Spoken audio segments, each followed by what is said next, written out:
حتی وقتی که من نباشم. برام از دنیای خارج بگو. عجیبه، روشنپوستا برای ایزدان این سرزمین حرمت قائل نیستن. به زودی میان سراغمون. تفرقه بین اهالی این جزیره به سقوطشون ختم میشه. با تو در کنارم همه قلمروها رو تحت یک نام متحد میکنیم. ما از خون و خونریزی خسته ایم. کاینا مشت مردم ماست.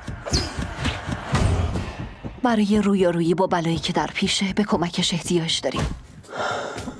حس میکنم ایزدان بر من غضب کردن.